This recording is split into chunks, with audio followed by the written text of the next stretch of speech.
بسم الله الرحمن الرحيم. الحمد لله والصلاة والسلام على رسول الله محمد وآله وصحبه ومن اهتدى بهداه. قيشتنا تفسيري سورة مائدة آياتي السيو حوت آياتي السيو حوت تاوكري آياتكاني بيشوية كلا آياتكاني بيشو تردا آياتي السيو بين سواي قورة فرمي أيوانك إيمان دارن فارسكاري لفرمانكاني خواب كان همو هوكاركاني گەیشتن و نزیک بوونەوە بەخوا بگرنە بەر و لە پێناوی خوای پەروەردگاردا تێبکۆشن بە ئومێدی ئەوەی سەرفراز بن.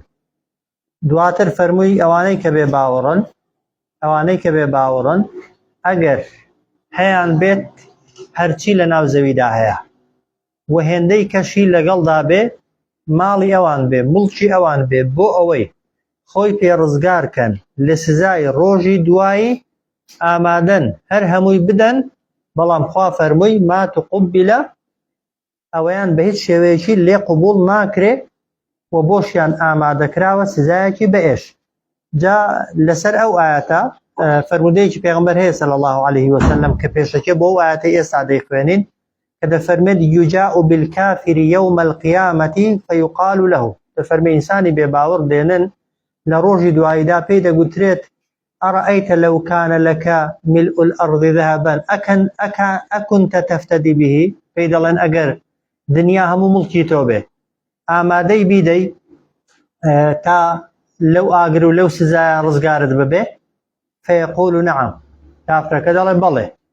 جاء فيقال له فيدا قتره قد كنت ما بس مهيره سئلت ما هو أيسر من ذلك، قترا أتو زۆر لەوە ئاسانتر داوا درێکرا لە دنیاە. داواکاریەکەت لەسرت ئەوەی کە خوا لەسەری واجب کردبووی لەسەری فەرز کردبووی لەوە زۆر زۆر ئاسانتر بوو کە بریتی بوو لەوەی کە ئەللا توشریکە بی، تەنها شەریک بۆ من بڕیار نەدەی، بەڵام فەئەبەیتە ڕازی نەبووی، بۆیە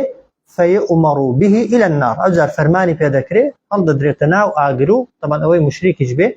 بۆ هەتایی لەناو ئاگر و لەناو جەهەنەمدا دەمێنێتەوە. نەک دنیا هەزاران هێندەی دنیاشی هەبێ کە کەس هیچی نییە، بەڵام ئەگەر هەشی بێدەناخ و هەموو خەڵکێک کە زیندوو دەبێتەوە بە ڕووتی و بە پێخواسی و بە خەتەنە نەکراوی و بەبێ هیچ سامان و مڵک و دەسەڵات و جوندی و سەربازێک زیندوو دەبێتەوە بە تاقی تەنها و بە ڕق و ڕووتی بێهێز و بێدەسەڵات، تەنانەت توانای ڕۆیشتنیشت نییە ئەگەر تەوان مەلایکەتەکە پاڵی پێوە نەنێن و ڕای نەکێشن، یعنی لە ترسان کەسە کافرەکان بە تایبەتی تاوانبارەکان و خراپەکارەکان، ینی هێزی جوڵەشیان نییە بەلاقەکانیشی بیکەن بە ئەندامەکانیشی بکەن چجای ئەوەی بتوانن خۆیان لە عەزاب و لە سزای خوای گەورە بپارێزن. بەڵام لێرە ئەگەر ئینسان تەنها شەریکی بۆ خوا بڕیار نەدابێ، تەنها لا إله إلا اللهکی بەڕاستی گوتبێ کە ئینسان ئەگەر ئیرادەی هەبێ زۆر زۆر ئاسانە، تەنها هاوبەشت بۆ خوا بڕیار نەدابێت، تەنها شەریکت بۆ خوا بڕیار نەدابێ، ئەگەر گوناهیشت هەبن لە قیامەتێ وەختێک بەبێ ماڵ بەخشینیش بەبێ ماڵ سەرفکردنش دەگونجێ لە ئاگر بێ دەرێ و لە ئاگر ڕزگارت ببێ. بەڵام لێرە ئەوەت نەکردووە، دەتەوێت لە قیامەتێ بە پارە و بە سامان و بە دەسەڵات کە بەبێ گومانی نەماڵ و لە سامان و لە دەسەڵات هەمومان دەزانین لە قیامەتێ هیچیان نییە. جاخوا دەفەرمێ یوریدونە دەیانەوێت ئەن یەخڕوجوو بێنە دەرێ من النار لە ئاگر، یوریدونە دەیانەوێ ئەن یەخڕوجوو کە بێنە دەرێ من النار لە ئاگر. چۆن دەیانەوێ؟ ئەمە داوا دەکەن دەپاڕێنەوە، تەنانەت جاری وایە هەوڵی هاتن دەدەن بەرەو دەرگا و بۆ بە حسابی خۆیان ڕاکردن و خۆ حەشاردان و خۆ شاردنەوە، بەڵام خوا دەفەرمێت وەما هوم ئەوان بخارجینە بە هیچ شێوەیەکی نایەنە دەرێ منها لەو ئاگرا. تەمان ئەو کێیە؟ ئەو کەسەیە کە وتمان إن الذين كفروها، ئەوەی کە کافرە، ئەوەی بە کافری مردووە. مەبەستمان ئیماندارێک نییە کە تاوانبارە و خراپەکارە، ئەوە ئەگەر بچێتە ئاگریش چێتە جەهەنەمیش وەختێک لە ئاگر و لە جەهەنەم هەردێتە دەرێ، بەڵام ئەوەی بە کافری مردبێت لە حاڵەتی مردندا ئیمانی نەبوو بێ، ئەوە بۆ ئەو کەسانەیە یوریدونە دەیانەوێ مەبەستیانە هەوڵ دەدەن ئەن یەخڕوجوو بێنە دەرێ من الناری لەو ئاگرە، بەڵام وەما هوم بە هیچ شێوەیەکی ئەوان بخارجینە ناهێندرێنە دەرێ منها لەو ئاگرە. ئەوجار هەر نەک ئامادەکراوە عەذابون مقيم يريدون أن يخرجوا من النار دانوي بين در لآقر وما هم بخارجين منها أوان لو آقر ناهن ندري وناهن دري ندري ولهم عذاب مقيم بويان آما ذكرا والسزايكي زور بعيش كقماني تدانيا أوي بكافري مرد بيت وبباوري مرد بيت سزايكي جهنم ولا جهنم يجدا هتاي دبي أو جار سزايكي نك بردواما أو هيج بردواما بردوامش سزای تازه‌تر و نوێتر و سەختتر و ناڕەحەتتری بۆ دەهێنرێتە پێشەیە ئاەتمان هەیە لە شوێنی کە مەسەلەن دەپاڕێنەوە و دەلاڵێنەوە وەڵامی پاڕانەوە و لاڵانەوەکانیان دەدرێتەوە بەڵام هەمیشە بە عەدابێکی سەختتر بە ئاگرێکی گەرمتر بە ئاوێکی لە قوڵتر بۆیە هاتنە دەر بۆ ئینسانی کافر مەحاڵە و بە هیچ شێوەیەکی ڕوونادا و دروست نابێ ئەو جار دەفەرمێت والسارق پێشتر باسی حکمی چەتەییمان کرد ڕێگریمان کرد وتمان چەتە و ڕێگر ئەو کەسانن بە ئاشکرا دەستنە سەر ڕێی خەڵکی وایە جاری وایە خەڵکەکەی دەکوژن جاری وایە دەیکوژن و ماڵیشی دەبن جاری وایە بەس ماڵی دەبن جاری وایە بەس خەڵکی دەترسێنن هەر یەکیان حکمێکی دیاریکرا و سزایەکی جیای هەبوو گوتمانەوانەی دەکوژن و ماڵ دەبن دەبێت بکوژرێن هەڵش واسرێن وایە ئەوانەی بەس دەکوژن بەس دەکوژرێن ئەی ئەوانەی بەس ماڵی دەبن دەست و قاچیان دەبردرێ بە عەکسەوە ئەدی ئەوەی کە هیچ ناکەن بەس خەڵکی دەترسێنن بەس دوور دەخرێنەوە یا سزن دەکرێن ئەدی ئەوەی دزی دەکا دز کێیە دز ئەو کەسەیە کە بە پەنهانی بە خەفی بە شاراوەیی بەبێ ئەوەی تۆ هەستی پێ بکەی و پێی بزانی دەیەوێ ماڵت ببە ئەوە دزە طبعاً کابرا بە عالەمی ئاشکرا بە نوێژی نیوڕۆ بێتە سەر ماڵت دەست و پێت ببەستێ ئەوەی کە هەتا لێت بستێنێ ئەوە جەردەیە ئەوە تاڵانچێتیە و ئەوە زەبتکردن و غەسبکردن و داگیرکاریە حکمەکەی سەختترە ها دەست تۆزە ئیشەکەی لەوان معقوڵترە ها لەوان گونجاوترە تۆزە شەرمێکی هەیە یان هیچ دەبێت تۆزە ترسێکی هەیە بە شێوازێک دێت کەس نەیبینێ وایە و لە کاتێکدا دێ کەس هەستی پێنەکە ماڵەکەت دەبات و هەتا بشی پێشی بکرێ هەوڵی ئەوەی دەدا ئاشکرا نەبێت و کەس پێی نەزانێ ئەدی ئەوانە سزاکەیان چییە والسارق پیاوی دس والسارقة و هەروەها ئافرەتی دس جا لێرە دەفەرمون بۆیە پیاو پێش ئافرەتی هاتووە چونکە عادەتەن دزیت غیرەتێکی دەوێ پیاوان چاکتر وەک زۆرتر لێیان دێ دزی بکەن وایە پیاوانی دز و ئافرەتانی دس فاقطعوا ببڕن ئەیدیەهما دەستیان جەزاء وەکو سزایەک بیما کەسەبا لە بەرامبەر ئەو تاوانەی کە ئەنجامیان داوە نەکالەن دەستبڕین عقوبەیەکە سزایەکە چێ دایناوە من الله لەلایەن خواوە دیاریکراوە هیچ کەس دەتوانێت بیگۆڕێ بێگومان نەخێر سزای دز ئەگەر دزەکە طبعاً ئەحکامەکانی شەرعی بەسەردا جێبەجێ ببن ئەگەر گەیشتە ئەوەی کە شایستەی ئەوە بێ سزای دزی بەسەردا جێبەجێ بکرێت جگەل لە دەستبڕین دز هیچ سزاندینخانە و ئەزیەتدان و ناڕەحەتکردن و والسارق والسارقة پیاوی دز و هەروەها ئافرەتی دز ببڕن دەستیان جەزاء وەکو سزایەک بیما کەسەبا لە بەرامبەر ئەوەی کە ئەنجامیان داوە نەکالەن من الله ئەوە عقوبەیە کە سزایەکە لەلایەن خواوە لەسەریان دانراوە والله عزیز حەکیم خوای گەورە باڵا دەستە و دانایە بەڵام پێویستە کۆمەڵێک بلا حەزەمان ئاگا لێ بێت طبعاً خەڵکێک پێی وایە ئەگەر ئیسلام حاکم بێت یان ئیسلام ببێتە لە شوێنێک پەیڕەو بکرێ هەرچی کەمترین شتی دزی لە هەر بارودۆخێکدا بێ ڕێک ڕای دەگرن بەبێ بەدواداچوون و بەبێ سێود و دەستی لێ دەکرێتەوە بەبێ گومانی وانە طبعاً ئەو کەسەی کە دزی دەکا زارێک کۆمەڵێک مەرجیانە مەسەڵەن دەبێ باڵغ بێ بەنمونە منداڵ دزیش کا دەستی نابێ لێی بگەڕێت دزی بکات میسقالێکی ببێ یعنی ئێستا دەبێت 200 دەبێ یعنی لەسەر 250 و لەسەر 1000 و لەسەر 100,000 ئێستا هیچ کەسێک دەستی نابردرێت چونکە مەبلەغەکە نەگەیشتۆتە ئەو مەبلەغەیە کە کەسەکەی دەستی لێ ببردرێ پاشان ئەو شتەی دەیدزێ دەبێت شتێکی محتەرەم بێ شتێک بێ لەو شتانێک کە حەڵاڵە خواردنی شتی حرام کەسەکە بشدزێ لەسەری دەستی نابردرێ پاشان دەبێت کەسەکە بزانێت دزی حرامە. ئەوە خاڵێکی دیکە طبعاً دەبێت هیچ بە هیچ شوبهە و گومانێک ئەو ماڵە بەشی تێدا نەبێ. حاڵین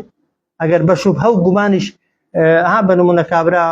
جاری وا هەیە لەلایەن شخصێکەوە زوڵمی لێکراوە ماڵی خوراوە، کابرا کە دەچێت دزیەکەی لێ دەکا بەو نیەکەی دزیەکەی لێ دەکا حەق خۆی لێ بستێنێتەوە. ها بە شوبهەش بێ بە گومانیش ماڵی وی کەوت پێتەکەنوی وایە یان لە میراتیدا بە نمونە کابرا پێی وابێ یەکێک لە خزمەکانی دەستی بەسەر میراتی داگرتووە کابرا دەچێت دزی لێ دەکا هەندێک لەو ماڵە ئێویە بەڵام بەشی نەدراوە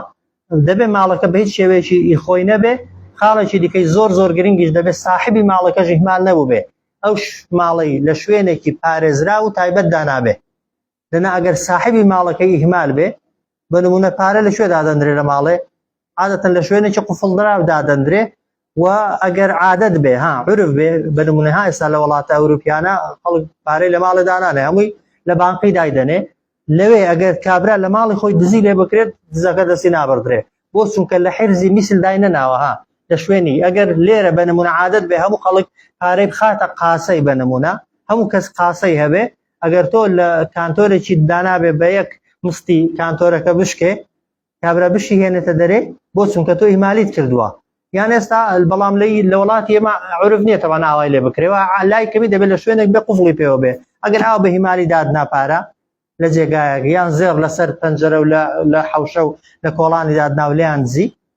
بێگومان ئەو کاتە دزەکە دەستی نابڕدرێ دەبێت لە شوێنێکی تایبەت بەڵام ئەوە بەشتە ها مەرزنیە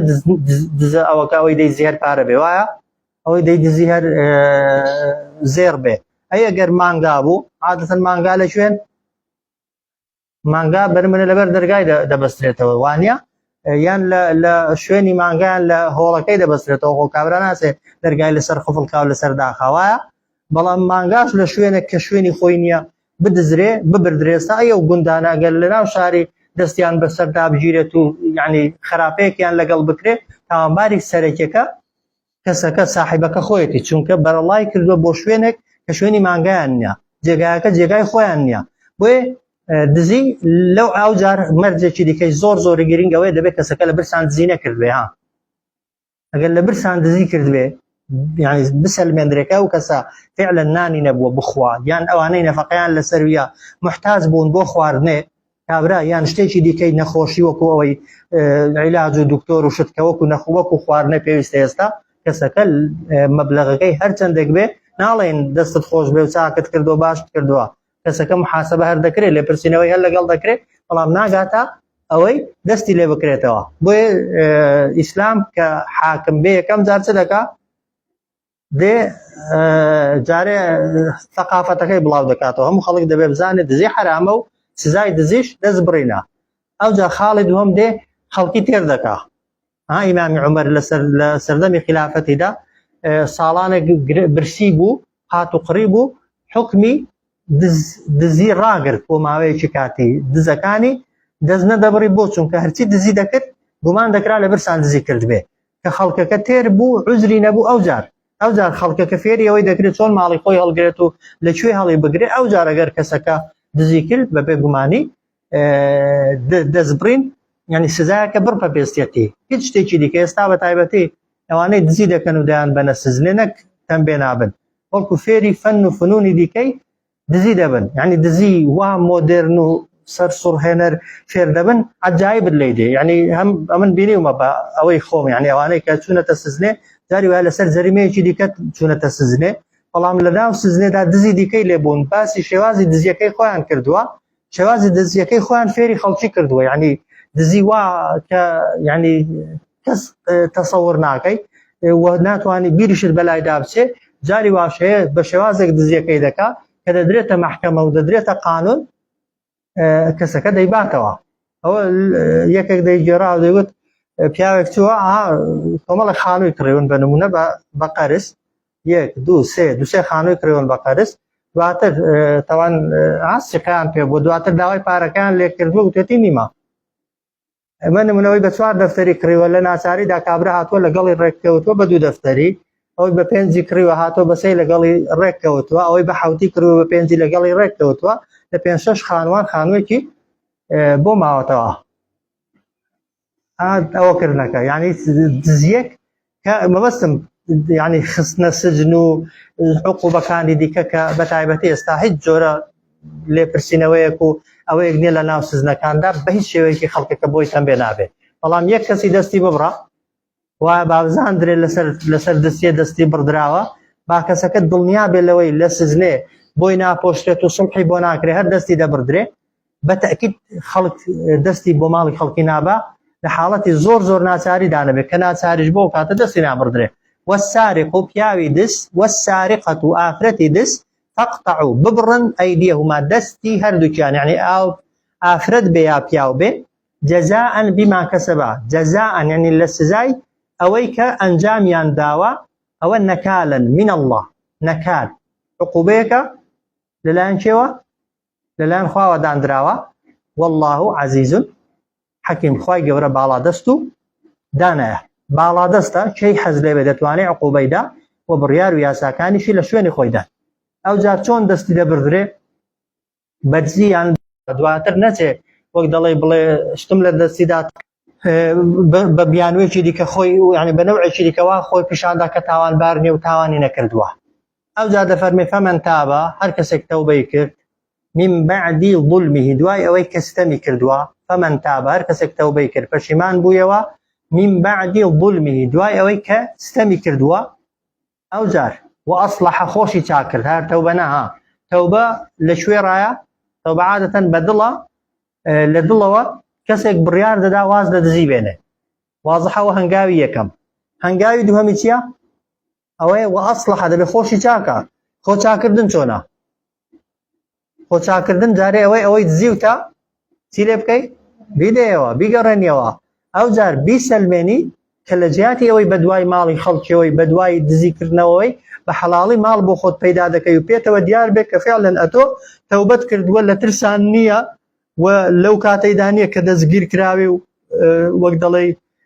دەستت بەسەردا گیراوە ئەوە فإن الله بە بێگومانی خوا يتوب عليه تەوبە و پەشیمانیەکەی لێ وەردەگرێ إن الله غفور رحیم بێگومان خوای گەورە لێ خۆش بوو میهرەبانە بۆ چێ بۆ کەسێک تەوبەی بکە پەشیمان ببێتەوە لە هەر گوناهێک بێ جا دزی بێیان هەر گوناهێکی دیکە بێ بەس پرسیارێک ئەگەر کەسێک دزی کرد و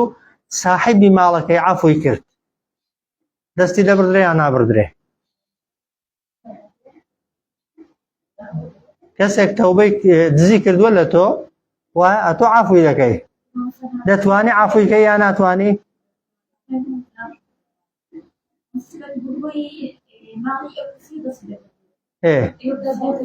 لێی خۆش بێ دوو حاڵەتی هەیە هەر هیچیان نین بە مطلقی ئەگەر بابەتەکە نەچوو بێتە لای قازی نەچوو بێتە لای حاکمی تەنها صاحبی ماڵەکە هەستی پێکرد بێ وازحە لە بینی خۆیاندا ڕێککەون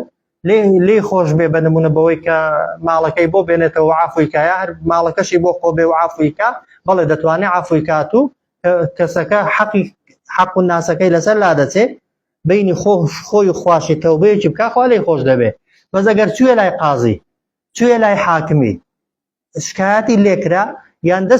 دەستی بەسەردا گیرە هەزار تەوبەی بکە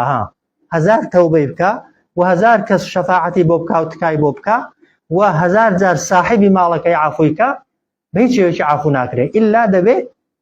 حکمی شەرعی بەسەردا جێبەجێ بکرێ ها لە سەردەمی پێغەمبەردا صلی الله عليه وسلم ئافرەتێکی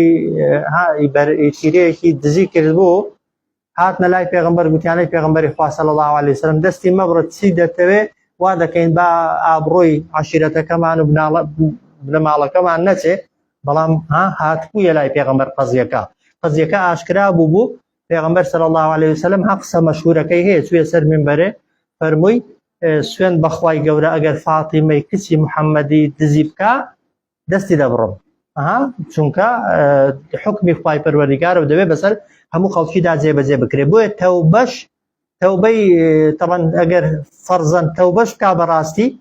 دوای ئەوەی کە دزی کردووە لێشی ئاشکرا بووە تەنها تەوبەکەی بۆ بینی خۆی و خوایە وازحە ئەو جار ئایا ئەگەر دەستی بردرا ئەو ماڵەی بردوویەتی چی لێ بەسەر دێ بۆی حەڵاڵ دەبێت دەبێ بگەڕێنێتەوە هەردەبێ بگەڕێنێتەوە تەوبەی بکە یان نەکات دەستی ببردرێ یان نەبردرێ ئەو ماڵی هەر لەسەر بیان ببێتەوە ئیلا مەگەر کەسەکە نەیەوێتەوە ئەو بابەتێکی دیکەیە کەی آخر ئەوە سترە ئەو کاتە بینی خۆی و ئەوانە دای دەپۆشن و ستری دەکا و صاحب ماڵەکە مادام ئەو حەقە ئەو لەوی دزی کراوە وەک دەڵێ مەترسیەکە لەسەر ماڵی بی دروست بووە صاحب ماڵە دەتوانێت بەس ئەگەر لەکن حاکمی ببێتە دیاردا ئەو کاتە هەموو کەس وانە هەموو کەس تەمەن ئەو کاتی بۆی دەستی نەبردرێ تەوبەی دەکات و دواش دەچێتەوە سەر حاڵەتەکەی خۆی فەمەن تابە هەر کەسێک تەوبەی کرد بعد ظلمه دوای ئەوەی کەستەمی کردووە یعنی دزی کردووە و ئەصلح خۆشی چاکرد تەمەن هەموو تەوبەیەک بۆ ئەوەی بیسەلمێنی تەوبەکەت ڕاستە دەبێت گۆڕانکاریت بەسەردابێ وایە فإن الله ببێگومانی خوا يتوب عليه توبة و پەشیمانیەکەی لێ وەردەگرێ إن الله غفور رحيم بێگومان خوای گەورە زۆر لێ خۆش بوو زۆر میهرەبانە ئەو جار دەفەرمێ ئەلەم تعلم نازانی ئەی محەممەد صلى الله عليه وسلم یا ئەی ئینسان ئەی ئادەمی زاد كأن الله ببێگومانی خوا له ملك السماوات والأرض بۆ ئەوە خاوەنداریەتی ئاسمانەکان و زەوی ئەگەر کەسێک بڵێ چۆن ئەو کەسەی گوناهی کردووە خوا لێی خۆش دەبێ بۆ لێی خۆش دەبێ بۆ هەر سزای نادا کەس ناتوانێت خوای گەورە بخاتە ژێر پرسیارەوە ئەلەم تعلم نازانی كأن الله ببێگومانی خوا له بۆ ئەوە ملك السماوات والأرض خاوەنداریەتی ئاسمانەکان و زەوی يعذب من يشاء سزا دەدا ئەوەی کە بیەوێ باشە ويغفر لمن يشاء خۆشش دەبێ لەو کەسەی کە بیەوێ بەڵام سزا دەدا ئەو کەسەی کە بیەوێ سزای دا و شایانی سزادان بێ و هەروە خۆشش دەبێ لە کەسێک کە شایانی لێ خۆشبوون بێ ها بۆ معلوماتان و هەروەها ئیرادەی خوای گەورەشی لەسەر بێ بەڵام خوای ئەگلای کردوتەوە چیە سزا دەدا و چیە سزا نادا ها ئەوەی خراپەی دەکا و بە خراپەوە دەمرێ و هەر سوورە لەسەر خراپەکەی بە بێگومانی شایانی سزادانە و ویستی خوای ئەوەی کە عقوبەی دا ئەوەشی کە خراپەی دەکا بەڵام تەوبەی دەکا بەڵام پەشیمان دەبێتەوە خوای گەورە دەتوانێت وە صاحبی بڕیارە و قەرارەکەشی وا لێ خۆش بێ والله على كل شيء قدير خوای گەورە بەسەر هەموو شتێکدا زۆر بەتوانایە ئەلەم تعلم نازانی أن الله ببێگومانی خوا له بۆ ئەوە ملك السماوات والأرض خاوەنداریەتی ئاسمانەکان و زەوی يعذب من يشاء سزا دەدا ئەوەی کە بیەوێ ويغفر لمن يشاء خۆشش دەبێت لەوەی کە بیەوێ والله على كل شيء قدير خوای گەورە بەسەر هەموو شتێکدا زۆر بەتوانایە ئەو جار خوای گەورە بە پێغەمبەر دەفەرمێ صلى الله عليه وسلم يا أيها الرسول أي پێغەمبەر صلى الله عليه وسلم لا يحزنك يعني با خەفەت بارت نەکەن با دڵتەنگت نەکەن الذين أو كساني يسارعون يعني پێش پرچێ و پەلەیانە لە چی في الكفر لەبێ باوەڕی أي پیغمبر صلى الله عليه وسلم لا يحزنك با خفت بارو دلتنگت نكن الذين أرشيانا وبليانا لبباوري چين من الذين قالوا آمنا من الذين بشيكن لو كسانيك قالوا قتبويان يا دلين آمنا باور من هناوا بلام اعترافوا إيمان هنا كان بشوية بأفواههم بدميان من الذين قالوا لواني بشيك لواني كقوتيان آمنا باورمان هناوا بأفواههم بدميان وان قوت إيمان دارين بلام قادة فرمي ولم تؤمن نبو بإيمان دار إيماني نهنابو قلوبهم دلكانيان يعني دلكانيان إيماني نشبو يناوي أوي كبزمان ديان قوت لدلوا نبو معلومش طبعا إيمان لشوير هذا بسرچاوا بقري دبل لدلوا سرچاوا بقري أو جار ومن الذين هادوا بس شكش لو كساني كديان قلت يهودين أواني كما بس منافقة كان كخلق مدينة يبون بظاهر وبزمان لكن پیغمبري صلى الله عليه وسلم ديان قلت إيمان دارين بس شكش لجولك كان كدهاتنا لاي پیغمبر صلى الله عليه وسلم ديان قلت دزاني نتو پیغمبري خواي وإيمان من بپیغمبرات يكت هي بلام كدسونوا لاي قورة وسركردكاني خويان بباوريان دردبري وقسكانيان ددلوا نبون جاخوانا فمت سماعون للكذب اواني كبزمان اعتراف دا كان كإيمان دارنو ضليان إيماني تدانيا عادتيان سونا هميشه سماعون للكذب زور جويلة درو دقرب گوێگرتن لە درۆ نیشانەی بێ ئیمانیە ها بۆ معلوماتان ئینسان نا ئیماندار درۆ ناکە وایە و نابێ گوێ لە درۆژ بگرێ ها ئیماندار درۆزن نییە و نابێ سادە و ساویلکەش بێ باوەڕ بە درۆزنەکانش بکە ها سەماعونە للکەذب زۆر گوێ دەگرن لە درۆ ئەو جار سەماعونە زۆرش گوێ دەگرن لقوم آخرین لە کەسانێکی دیکە کە لەم یەتوو کە تا ئێستا نەهاتوونە لای تۆ کە ئەوانەی کە نەهاتۆنە لای تۆ و منافقەکان دەچن گوێیان لێ دەگرن جوولەکەکانی خەیبەر و بەنو قوڕەیضە بوون دوو تیرەی جوولەکە بوون زۆر متەکەبیر و خۆبەزلزان بوون هیچ کات نەدەهاتن گوێ لە پێغەمبەر بگرن صلی الله عليه وسلم لەبەر خۆبە گەورە زانیانیان و نەدەهاتن لە نزیکەوە پێغەمبەر بدوێنن تاخوا علامەتەکانی پێغەمبەرایەتی تێدان یا تێدانینە جا دوور و منافقەکان زۆر دەچون گوێیان لەو کەسانە دەگرت کە ئامادە نەبوون لەبەر خۆبە گەورە زانیانیان لە مەجلیسی پێغەمبەردا دانیشن یا بێنە لای پێغەمبەری خوا صلی الله عليه وسلم ئەوجار چیان دەکرد يحرفون الكلمة دەیانگۆڕین کەلیمە بڕیار وشەکانی خوا من بعد مواضعه دوای ئەوەی کە لە شوێنی خۆیان دانرابوون يحرفون الكلمة دەیانگۆڕین بڕیار و قەرار و وشەکانی خوا من بعد دوای ئەوەی کە مەواضعه خوای گەورە بڕیار و یاساکانی خۆی لە شوێنی خۆیدا دانابوون و لە شوێنی خۆیدا ناردبوونی ساپێتان دەڵێم هۆکاری هاتنە خوارەوەی ئەو ئاەتەی چییە هەمونە جا بازارە تەفسیریکەین یەقولونە دەڵێن چی ئەو کەسانەی بە زمان دەڵێن ئیماندارین بەڵام ئیمان لە دڵیاندا نییە بە زمان ئیعتراف دەکەن کە پێغەمبەر صلی الله عليه وسلم پێغەمبەری کۆتایە و پێغەمبەری ئاخر زەمانە ئیسلام دینی ڕاستەقینەیە بەڵام دڵیان واناڵێ یەقولونە بە یەکتری دەڵێن ئین ئوتیتم ئەگەر بۆتان هات هذا ئەوە فخذوه لێی وەرگرن ساپێتان دەڵم یعنی بەس معنای کەلیمەکەی ئاوە ئین ئوتیتم ئەگەر پێتان درا ئەگەر بۆتان هات هذا ئەوە فخذوه لێی وەرگرن وئن لم تؤتوه ئەگەر بۆتان نەهات ئەوەی کە ئێمە دەیڵێین فاحذروا يعني خۆتان بپارێزن و فەرمانەکەی جێبەجێ مەکەن يعني ئەگەر بە کوردی محەممەد صلى الله عليه وسلم فەرمانێکی پێکردن بەویستی خۆتان بوو بە حەزی خۆتان بوو لەگەڵ ئەوەی کە ئێوە دەتانەوێ ئاوا بوو جێبەجێیکە بەڵام ئەگەر بەو شێوازە نەبوو کە تۆ دەتەوێ و ئەتۆ مەبەستە جێبەجێی مەکەن هاوەکو خەڵکی کە دەسێتە بنمونە محکەمەی قەرارەکەی وایە ئەگەر بیباتەوە ڕازیە وەگەر نەیباتەوە ناڕازیە دەسێتە لیژنەی فتوە ئەگەر بیدۆڕێنێ ناڕازیە وەگەر بردیەوە ڕازیە تەمەن شەرعی خوا و دینی خوای گەورە بەو شێوازە پەیڕە و ناکرێت کەسی ئیماندار کە ئیمانی لە دڵیدا بێ لە دڵەوە ئیمانی هێنابێ کاتێک کە دەچێتە لای پێغەمبەر صلی الله عليه وسلم یان دەچێتە لای کەسێک کە بڕیاری خوا و پێغەمبەری بەسەردا دەخوێندرێتەوە بڕیارەکە بەدڵی بێ یا بەدڵی نەبێ لە مەسلحەتی بێ یان لە مەسلحەتی نەبێ ئەگەر بتەوێ ئیمانداری ڕاستەقی نەبی ئەگەر بتەوێ وەک دەڵێ بە موسڵمان حساب بکرێ دەبێ لە هەردوو حاڵەتەکەدا پێی ڕازی بی جا ئەوە سەبەبی هاتنە خوارەوەکەی بۆی لێی تێبگەین ئەوەیە کە لە ناو جوولەکەکاندا طبعا سزای زیناکەری چۆن بووە ڕێک وەکو ئیسلام ها سزای زیناکەری لە ناو جوولەکەکاندا ئەوە بووە ئەگەر پیاوێک ژنی هەبێ یان ئافرەتێک مێردی کرد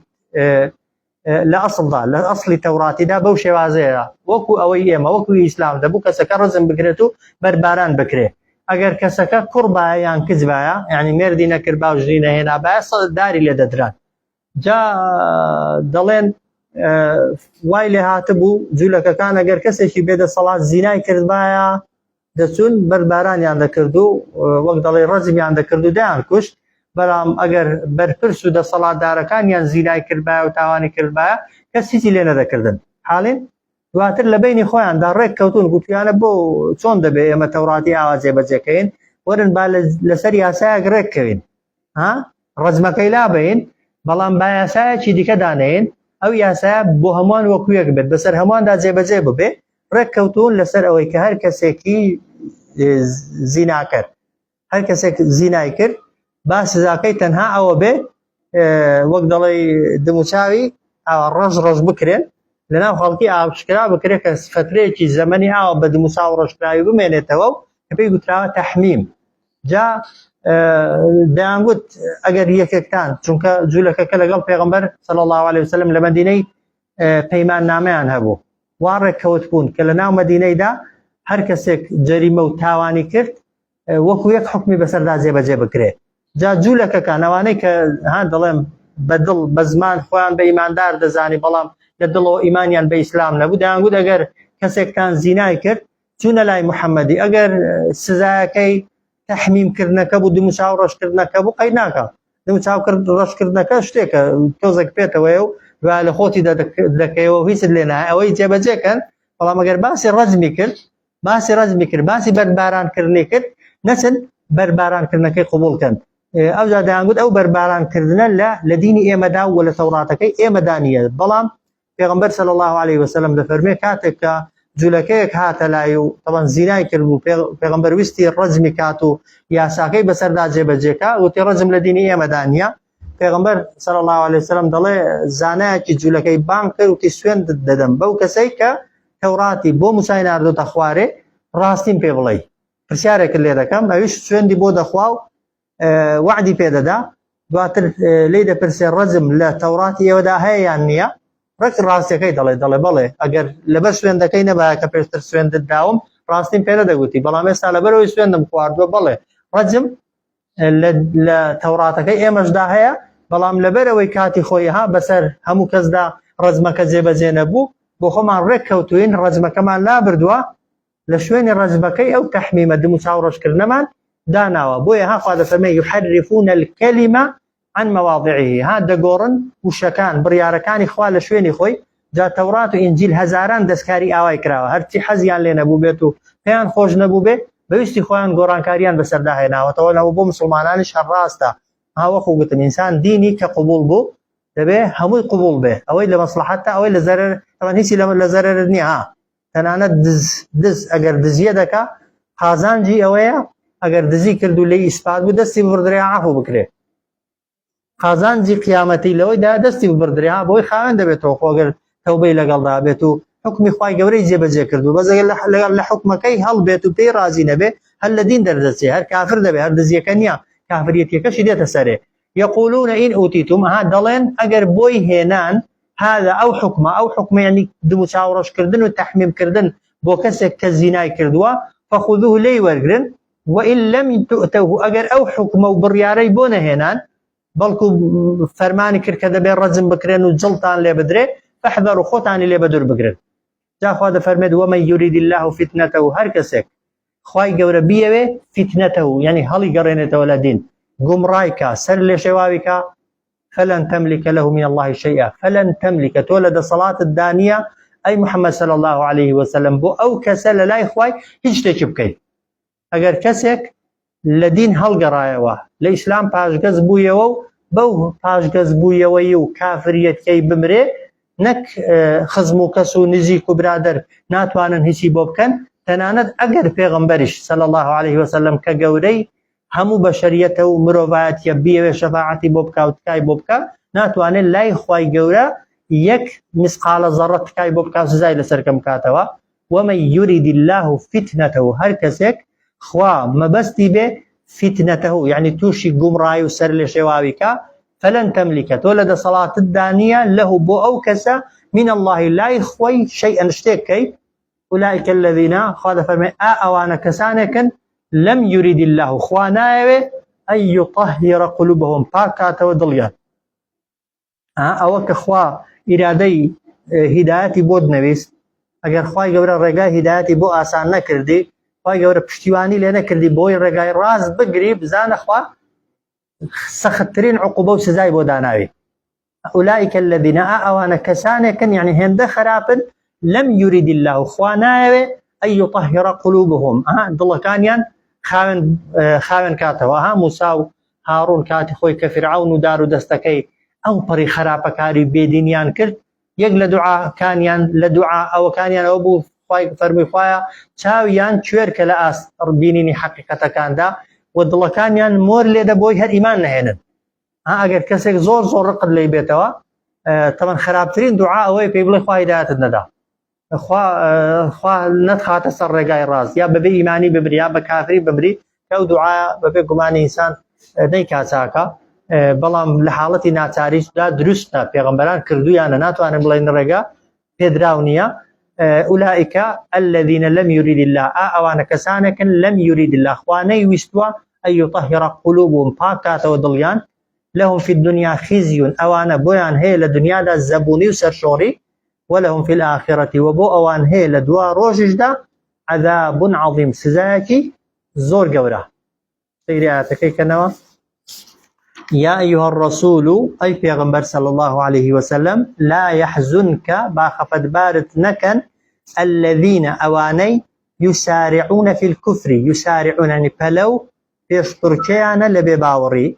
من الذين قالوا لواني كقتيان آمنا إما باور من هناوا بأفواههم بدميان ولم تؤمن بلام إيماني نهنابو قلوبهم ضلكانيان ولم تؤمن قلوبهم ذكر بلين إيمان نسب ودليان يا دلكانيان إيمان نبو من بإيمان دار. ومن الذين هادوا وبشكش لو كساني كيهودين همش مسابقة وبيشبرشيدا كان لبيباوري صفتي كدي كانت سماعون للكذب زور جوي بودرو دقرن وقوتم دروزني سند خرابة جوي قرتن لدرو باور كردن بدرو لوي خراب ترى سماعون للكذب جوي لدرو دقرن جوي لدرو دقرن يعني باور بدرو دكانوا تزانن دروي وهر گرنگیشی پێدەدەن. سماعون لقوم جوێ هەڵدەخەن بۆ کەسانێکی ئاخەرینە کەسانێکی دی لەم یەتو کە تا ئێستا ئامادە نەبوون بێنە لای تۆ يحرفون الكلمة دەگۆڕن وشەکانی خوا بڕیارەکانی خوا من بعد دوای ئەوەی کە مەواضعه خوای گەورە کەلیمەکان و بڕیارەکانی لە جێگای خۆیدا داناون. يقولون دەڵێن إن أوتيتم ئەگەر بۆتان هات ئەگەر پێتان گوترا هذا أو حكمة كخوتان دتانوي فخذوه وريقرن جيبجيكن وإن لم تؤتوه أجر بوتان نهات أو كخوتان دوي فاحذروا خوتان بدور بقرن حكمة كي جيبجي مكان. ومن يريد الله هر كسيك بيه وإخوة فتنته قم رايكا سري لبشوين لرقاي الراز لايدا فلن تملك تولد صلاة الدانية له بو أوكسا من الله لا إخوة شيئا يكشد كي أولئك أوانا الذين كسانكن لم يريد الله خواناوي لم يلي طبعا يعني خواني يستوى تا استا أن يطهر قلوبهم ضليان باكاتوا أو دا قنجي يعني أو جورة كساني آياتا كان لسر هاتو تخواري دواي هات نخواروي آياتا كي توبة يمكنوا فشمان ببنوا ودا قنجي خلقانك توبة كربيتو كده فرمي تا استا خواه نيو يستوى ضليان خاوين ببيتا ولا لو كفر الشرك خلافيك هيانا لهم في الدنيا خزي أوانا بويان آما ذكرا ولا دنيا دا زبوني وسرشوري فعلا شخواي قبرا أواني هل الدنيا دا سرشور كردن جولك كان خيبر وبنو ناظر وبنو قريظة بزبوني وبزلولي بدستي مسلمانان شار بدر كران ولهم في الآخرة بوشيان هي لدوا رجدا عذاب عظيم سزاكي زور قبرا. صلى الله على سيدنا محمد وعلى آله وصحبه.